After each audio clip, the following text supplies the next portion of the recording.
Well, ladies and gentlemen, welcome back, welcome back, welcome back, welcome back, and thank you all for taking your time to listen to the Hollow Black podcast or watch wherever you may be watching from. Now, we believe that everyone has a capacity to be a brave leader that's accountable to communicating knowledge. That's what Black stands for. That's what we truly stand on, and we hope that you see these episodes and conversation starters to grow our community and be stronger each and every single day. So please stay connected and consider subscribing to our podcast and our YouTube site, as well as liking and following and sharing this podcast so that we can encourage more and more people to be better today than they were yesterday.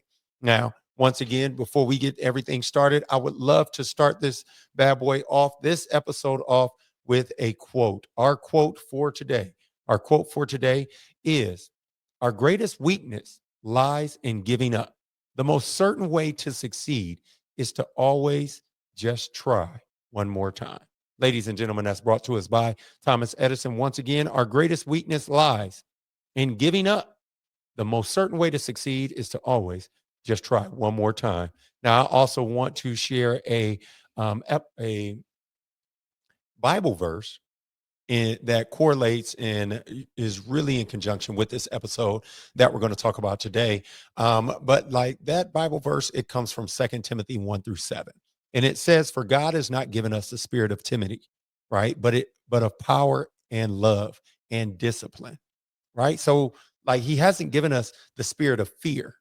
Fear, by definition, and specifically what we're going to talk about today, is that concern, that high level of anxiety. Today's episode podcast, I want to share with you some ways that I truly believe we together can overcome fear. Again, once again, that definition of fear that I want to hit on today is concern or anxiety. Now, other definitions might be specific instance or propensity of such a feeling, right? Like just a feeling of discomfort. Another definition also can be something that causes feelings of dread or apprehension, right? Some thing that a person may be afraid of. You may be afraid of snakes. You may be afraid of heights. You may be afraid of, public speaking.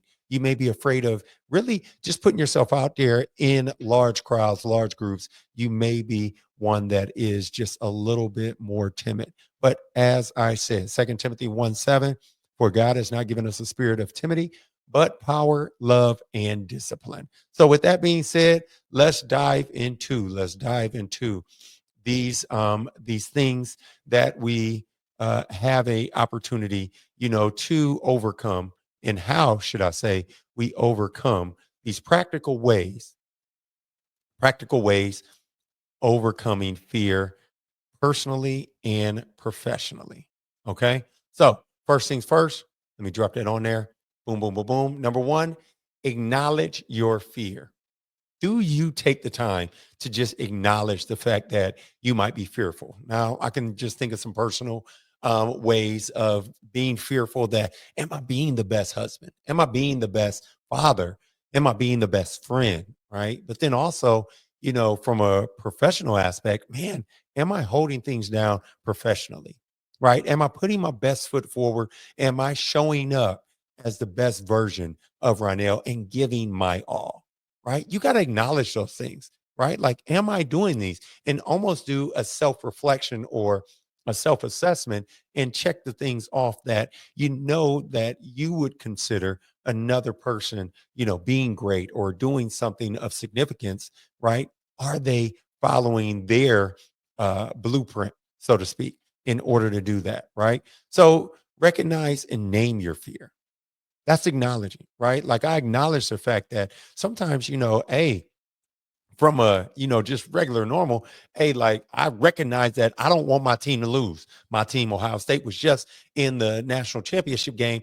And I recognize the fact that I was very fearful that we weren't going to show up. The team that I've been seeing for the last couple of weeks or whatnot, was not going to show up. You got to recognize that. You got to name that fear. But then you got to understand, right, that what you're afraid of allows you to address it effectively instead of avoiding it. When you're able to recognize that thing. When you're able to name it, now you can address it effectively. You can properly look at what are some of the things that I can do, in order to be the very best person that I wish to be, right? In order to, be the best husband, father, the best wife, whatever you may be, right? In order to show up at the gymnasium, right? And, give my best game, in order to show up to the field, right? In order to show up to whatever, it is, that start line, right? Are you recognizing that fear and are you naming it?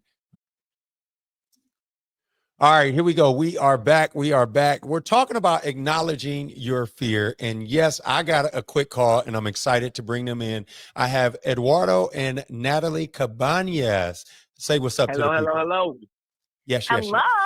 Yes. Now, just to give you guys, to catch you all up, what we're doing, we're talking about 10 practical ways that we can overcome fear, whether it be personal, professional, whatever the case may be. And you all just jumped in. Should I say, I'm bringing you in right at number one. So acknowledging your fear, recognizing, naming your fear, and understanding that what you're afraid of allows you to address it effectively instead of just avoiding it. Do you guys have you ever had to acknowledge any fears? Yeah, definitely. I think that's something that every person out there can relate to, right? The Hmm. first step of being able to overcome a fear is first just having that self-awareness that you even have it. Mm, So saying it, naming it, being able to describe it, I think is just something that could help you take one step closer to, beating it. yeah, yeah, absolutely, absolutely. And it's interesting, and it just came to mind. Do you know that I used to have a fear of speaking in front of people? I don't believe that.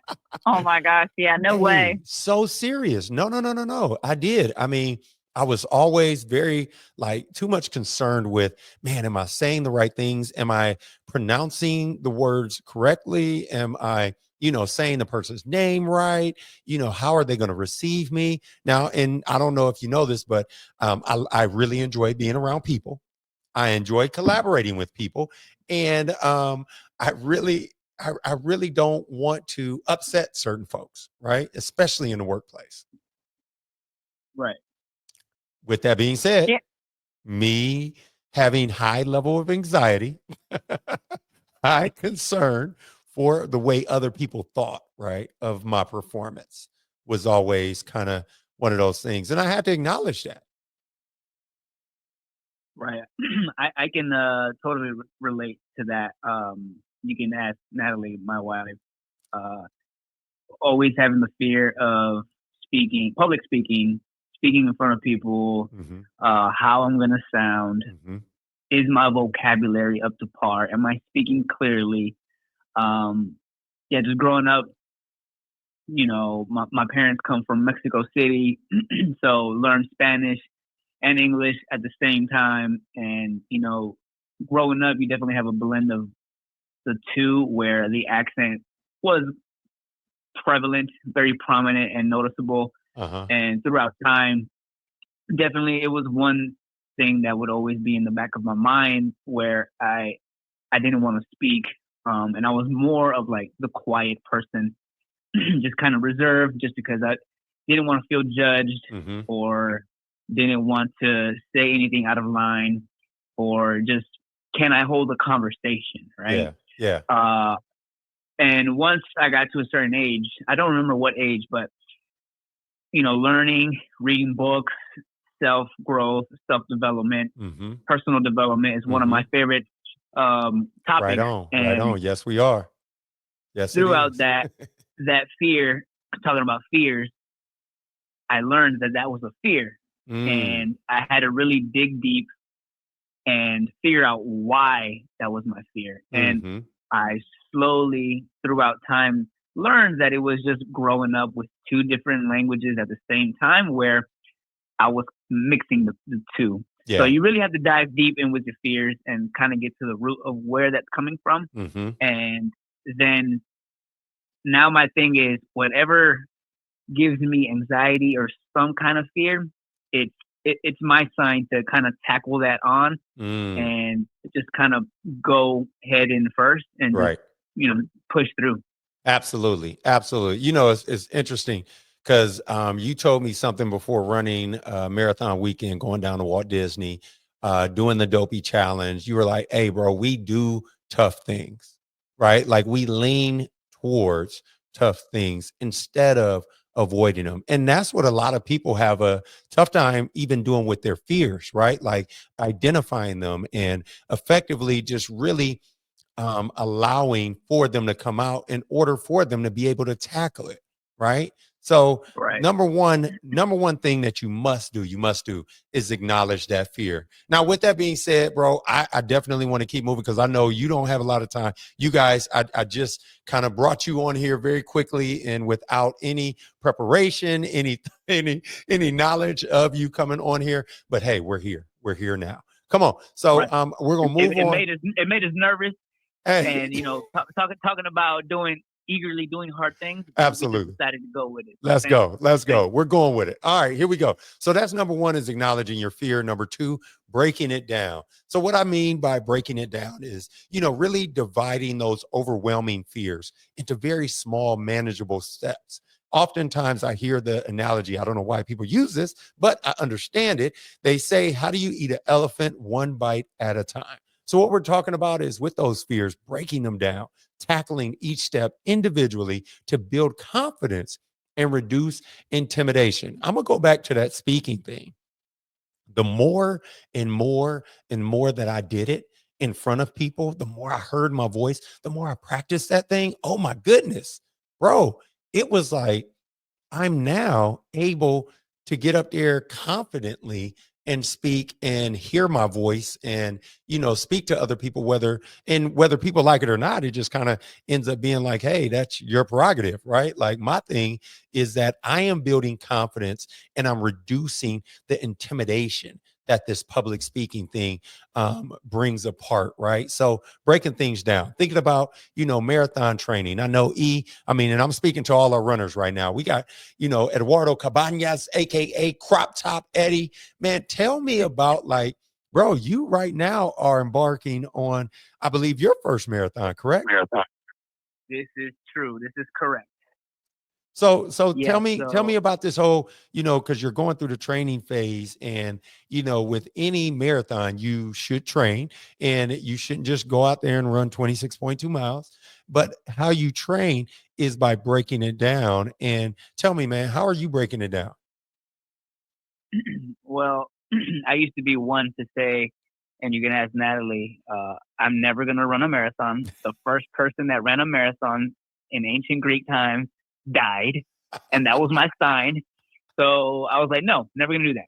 I hate running, not gonna do it. Okay. And then seeing Natalie pursue that, it motivated me. So how I started to break it down was last year, 2024, I told myself I'm just gonna run 1 mile a day. So kind of breaking it down, chipping away little by little. Instead of trying to go run 3 miles or a 5K or a 10K when I haven't put in the work, I said, let me baby step my way into this. And, a mile to a lot of people can be a lot, or a mile to other people can be not enough. So, but to me, I said, this is getting my time on my feet and just taking it little by little each day. And then the miles got longer throughout the weeks and months. So, taking it in baby steps. Now, Natalie, I know you have completed a couple, matter of fact, quite a few marathons. Breaking it down, thinking about some of those fears, what was it like stepping to that first start line of a marathon?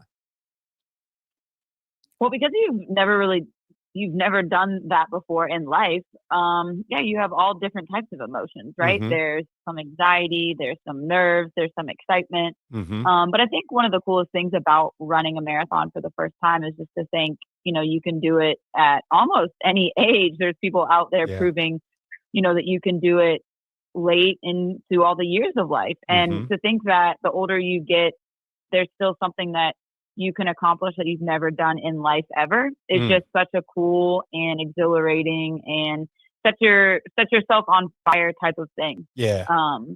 so yeah, I mean, towing the start line of your first marathon is probably one of the coolest experiences that you can ever have. And that's why, yeah, it's definitely cool to see Eduardo going after his first. Anybody that's listening to this that thinks it's not possible, Yeah. talk to anybody that's done it, and Mm-hmm. they'll tell you a million reasons why. Absolutely. Absolutely. Now, I'm going to tell you something even crazier, right? So, talking about this Dopey challenge where we did a 5K, 10K, half marathon, and then full marathon, not like in one race. I'm talking about over a series of days. I had so much anxiety going into that weekend. I had so much fear going into that weekend. But the way I broke it down, you guys, I just thought about not only the training, because I've trained for a marathon before, but I've never trained for, back to back to back, day after day, doing a race, a timed race at that. But, I thought about it in a sense of, man, it's just 1 mile at a time. Each step, Right. right? Each step takes you closer.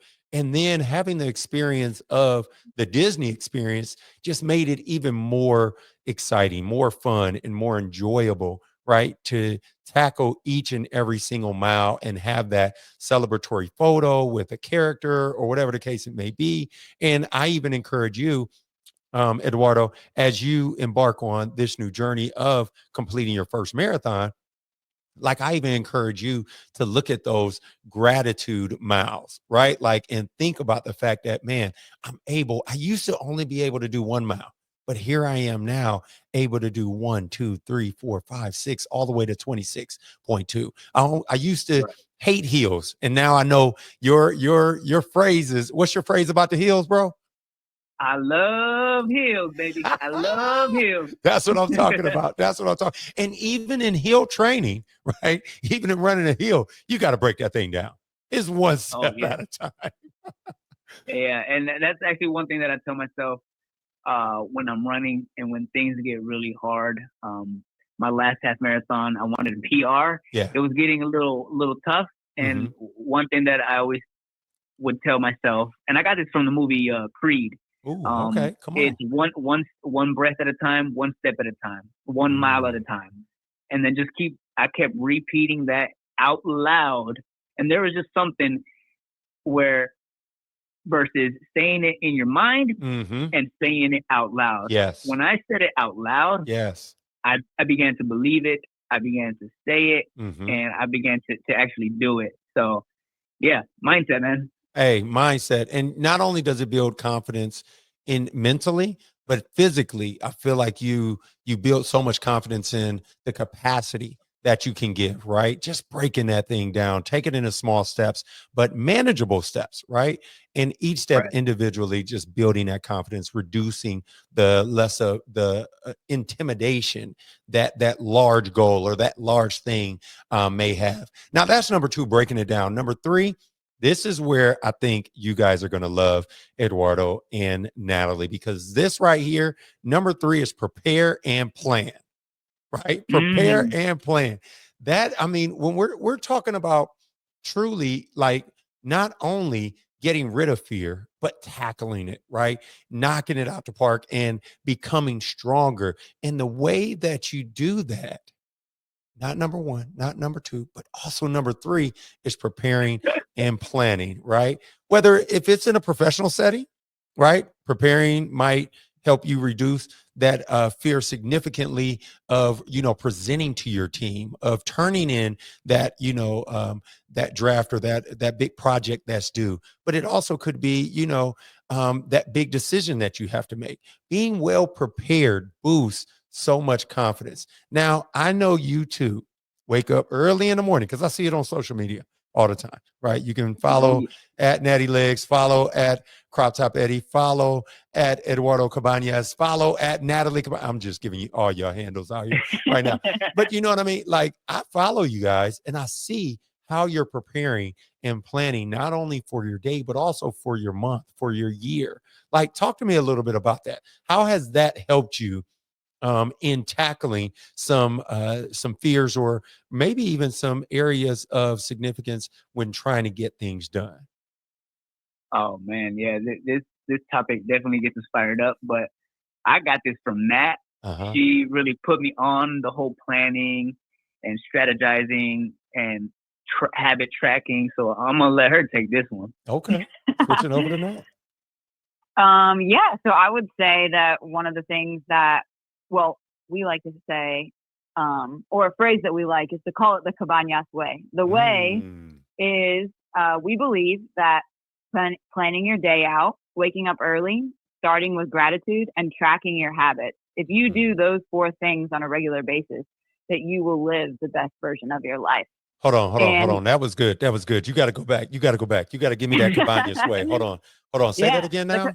The cabañas way. We believe that if you plan out your day, you wake up early, you start with gratitude, and you track your habits. If you do those 4 things on a daily basis, that you will live the best version of your life.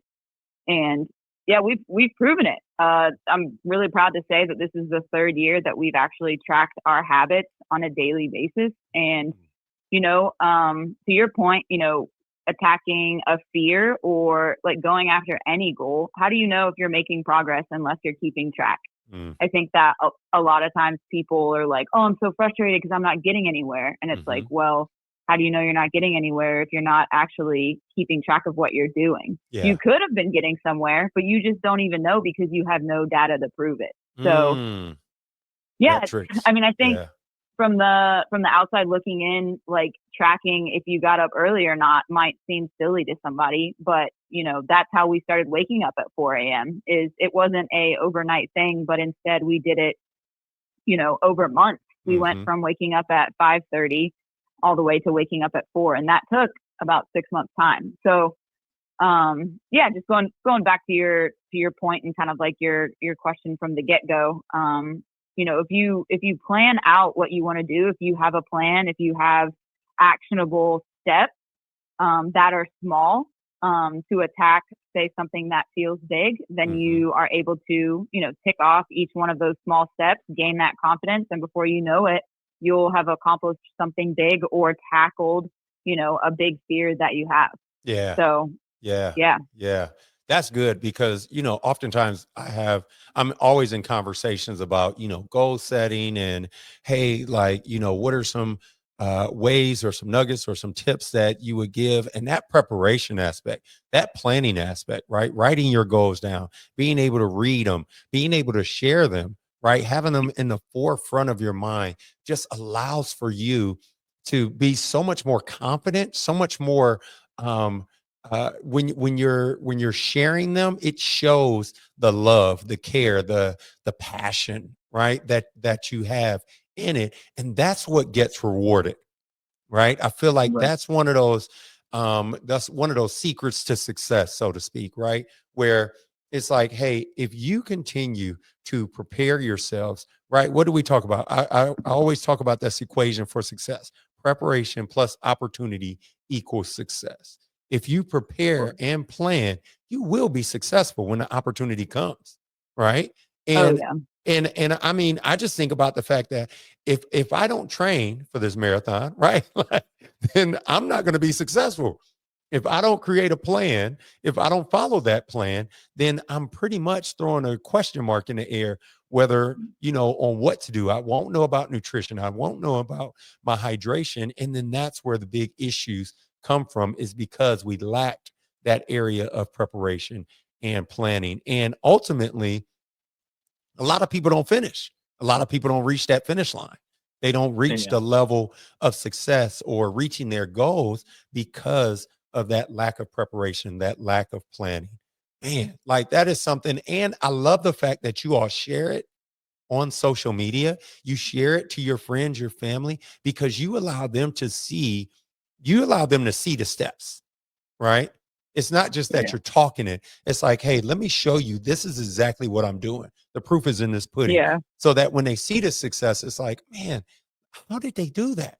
Right? How did they get over the fear of, being able to talk about their goals or talk about their plans or talk about how they prepare? Oh, well, they just did it.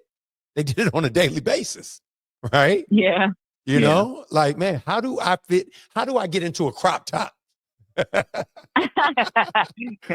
have to prepare and plan. Yes, Yep. yes. It comes from nutrition and it comes from physical fitness. So no, that right there is good. So that's number 3. And I'm gonna keep the party going because I know we could talk forever and I know you guys have to go, but I don't, but I want to give you as much time, or give, should I say, the listeners and everyone else as much time as these things deserve. Number 4 is reframing your mindset.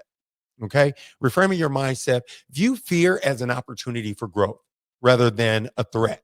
Right. So let's reframe this thing. So instead of it's a threat against me, right, it's an opportunity for me to grow. Eduardo, you said that a little bit earlier, right? Just leaning into the hard things, reminding yourself that discomfort often accompanies progress and learning. Now, my wife will tell you we are forever learners, right?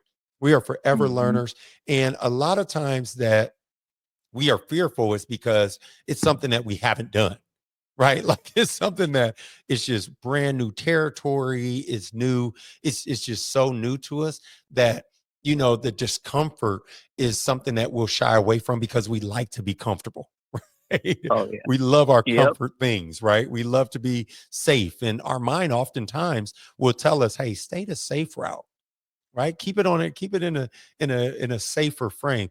Like when it Yep. comes to reframing your mindset, right? Has there ever been an opportunity that you've seen was for growth rather than as a threat? Either one of you, either one of Oh yeah. Every day, right? I you. mean, every day. Mindset is an everyday choice. Mm-hmm. Which is why we always start our day with gratitude, because gratitude is a choice. Yeah. It's a decision, right? It doesn't just come. Gratitude is an active decision, and yeah, those opportunities show up every day, Mm-hmm. right? Whether it hits traffic, Yeah. right? You have the choice to either let the traffic bother you, and I'm guilty. Mm-hmm. Yeah, traffic, yeah, can get to me, right? So, Yeah.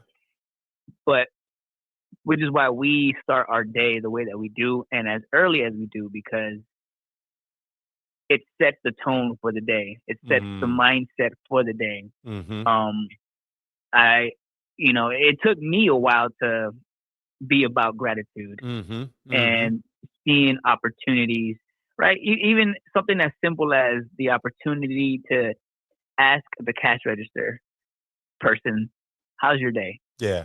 Right? Yeah. And that's something that I learned from that. Mm-hmm. I I, I wasn't used to doing that, Yeah. but I saw her do that, and she was being the light for me and for that person. She was Yeah. showing me how to tap in or how to use this opportunity to make someone smile and Mm. maybe even make their day, because Yeah. nobody really asks them how their day is going, Mm-hmm. right? Mm-hmm. They Um, just look at them as providing a service. right. I Yeah. don't know if Nat wants to say something. Yeah, I've read this book not too long ago, but the name of it really hit me. It's called "Start Your Day with Yay." Mm. Start And your yeah, day it just with talks yay. about it literally just talks about all the different pockets of life where there's so many opportunities for you to like insert excitement or energy or light in people's day. And a great example is literally just treating somebody at the grocery store as an actual person and Mm-hmm. not just, to your point, somebody doing a service for you. Yeah. So yeah, it's a mindset, right? Like the hard truth is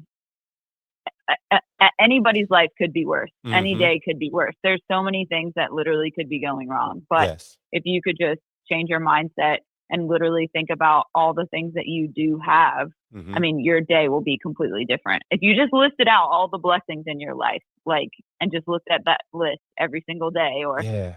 just try to list one. I mean, you will be amazed at how the mindset will shift. I mean, I know people that just wake up angry, myself included. And Mm-hmm. I'm like, why am I so angry? And then I'm like, man, Yeah. we think we live in this life where we immediately wake up and we think we didn't get enough. We Mm. didn't get enough sleep. Mm-hmm. We didn't get Mm-hmm. enough time to get to work. It's never enough. And if you can switch that mindset to thinking, that you are abundant and you have these blessings, it will Yeah. change the course of your day. And that's all just your mindset. It's interesting that you say that. When you were sharing that, it got me to thinking. I used to wake up comparing myself to people, right? Hmm. And I took that as a threat. I even thought about even Eduardo, when you were talking about, speaking to the cashier, right? Speaking to, that person at the cash register. It's like, I possibly, if my wife would have did that, I may have taken that as a threat. Like, why are you speaking to this person that you don't even know? Right. Versus, I love the way that you reframe that as far as growth. Man, let me try that.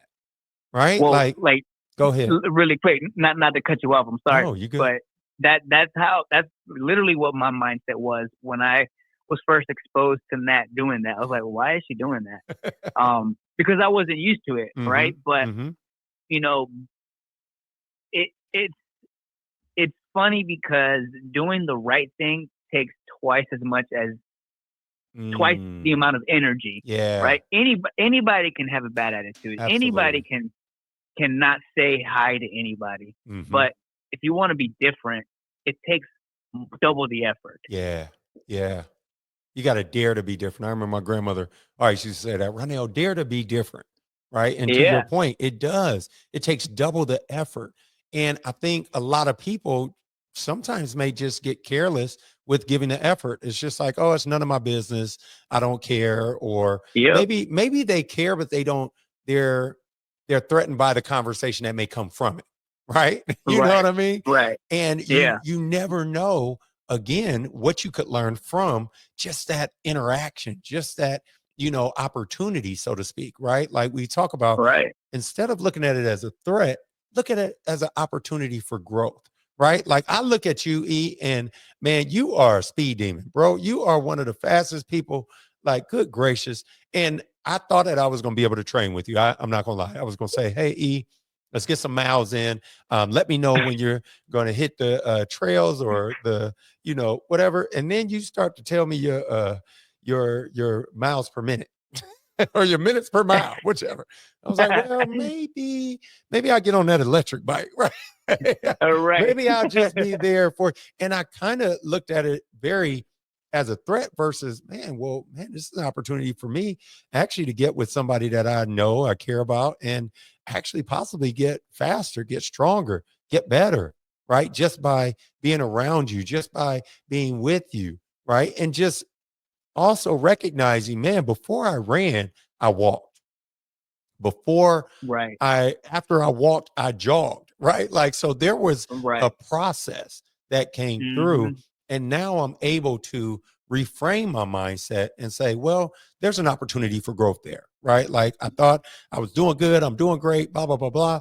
And man, you know what? I probably could get a little bit faster, right? Now I enjoy my crowd. I enjoy my group. I truly believe your race, your pace, right?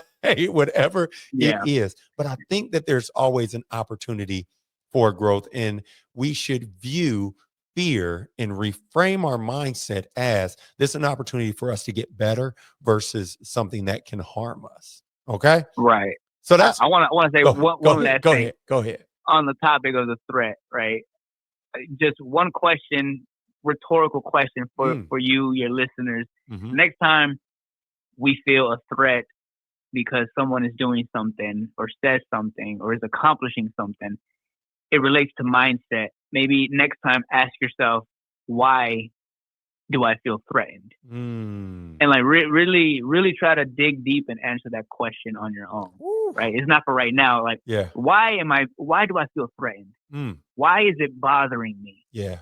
And then that's where you really start to dive deep into the mindset and allowing yourself to make that mindset shift. So a question for your listeners, question for you for the next time we feel threatened. You're right. You know what? I'm gonna take it on a personal perspective, and you just gave me something that was really good. I'm gonna take it personally, right? I'm gonna take it personally to, I feel like it's a threat against men. No, I'm gonna take it's a threat against me when I am compared to other guys in my relationship, right? Like, I mean, granted, my wife does not do that often, right? But like mentally, I feel threatened by if I see, another dad spending more time with their kids, or I feel more threatened when I see the comparison or hear the comparison of other men and how they, treat their wives or whatever. And it's like, well, I don't have to do that because, and it's like, no, well, maybe it's an opportunity, right? Like with the different Correct. holidays that come up, I can easily say, well, I show my wife love every day of the year, 365.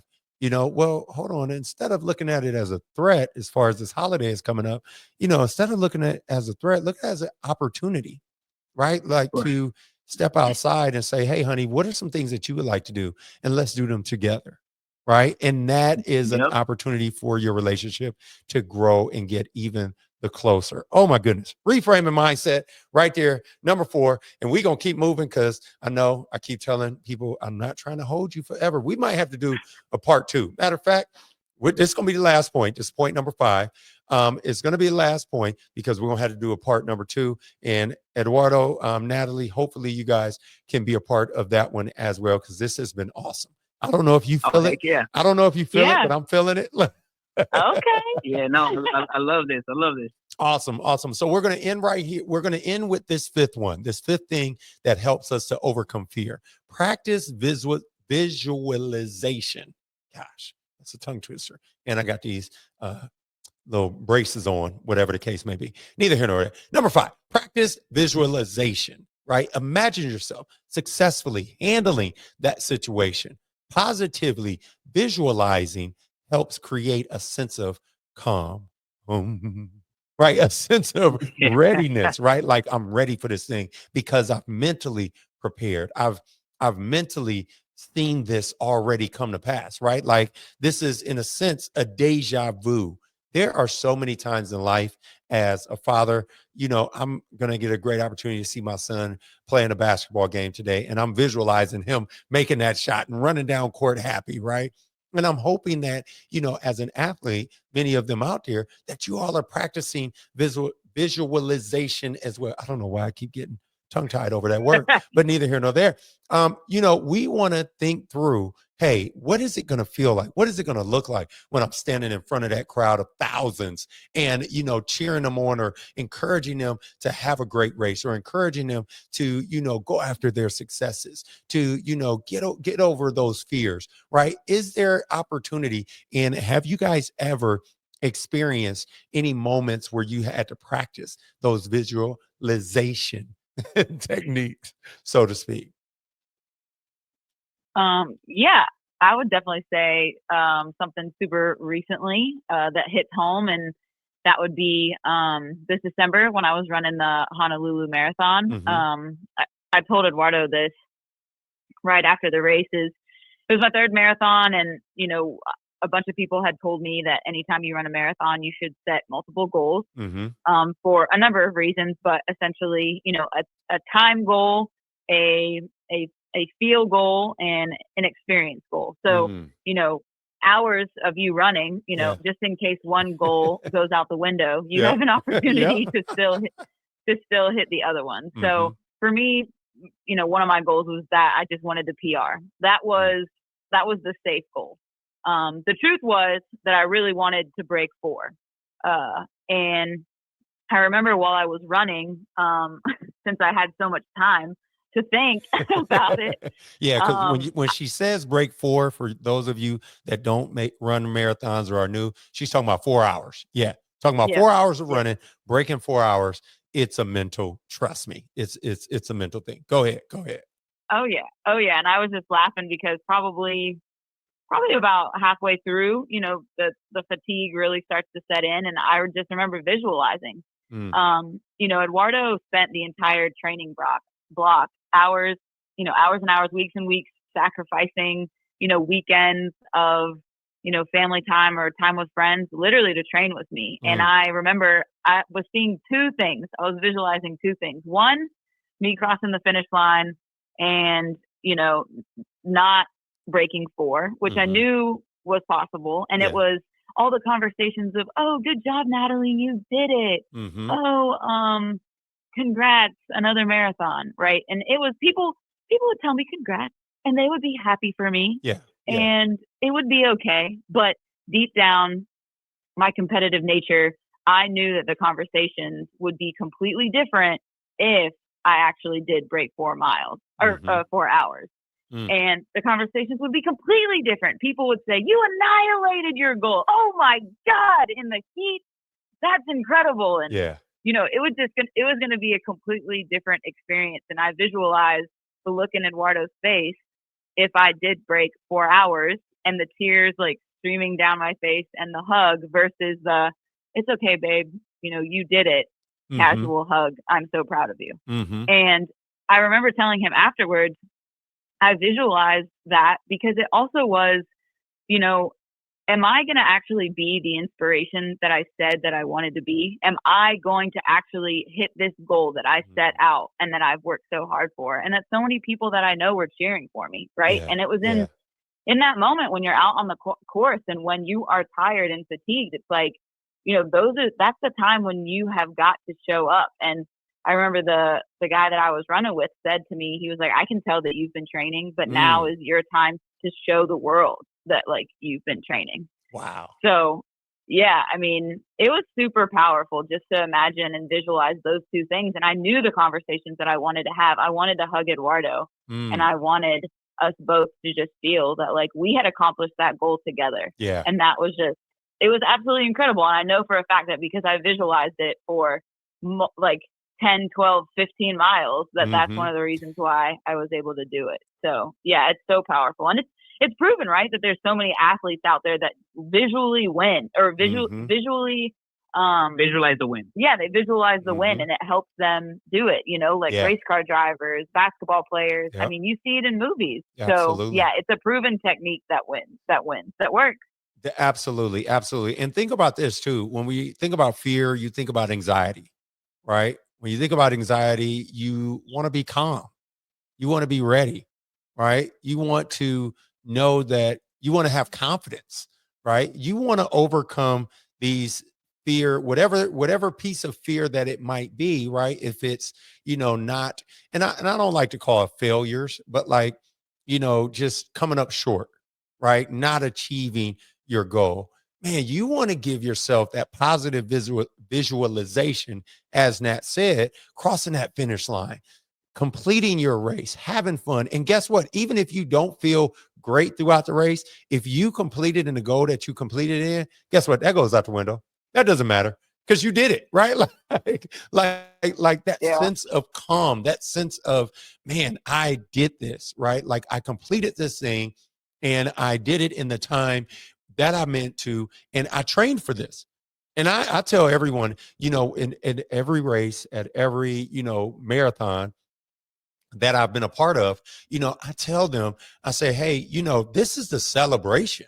You've already trained for it, right? Like you've trained for this moment already. You've already did everything that you needed to do in order to get right here to the start line. So just take a inhale confidence, exhale doubt, right?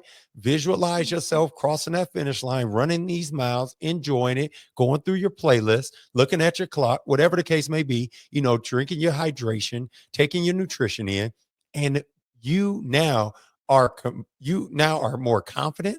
You are now prepared, and it gives you just that stronger sense of calmness, right? When you practice those visualization techniques and imagining yourself to be successful. Wow, wow, wow.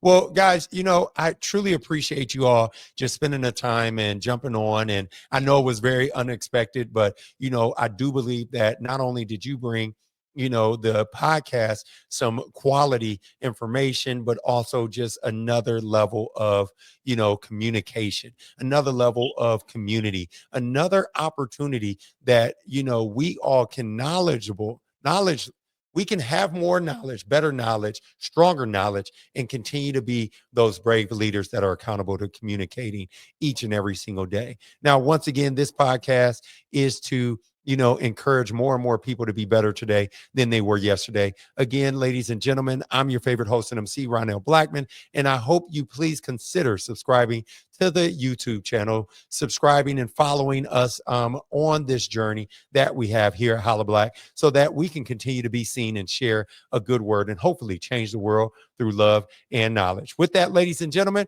we're going to wrap it up. We're going to have some fun. Eduardo, Natalie, thank you so very much. I truly appreciate you for being a part of today's Holla Black episode. Ladies and gentlemen, let's go. Let's have a great day. Let's have a great month. Let's have a great week. Let's have a great year. And remember, our greatest weakness lies in giving up. The most certain way to succeed is always just try one more time.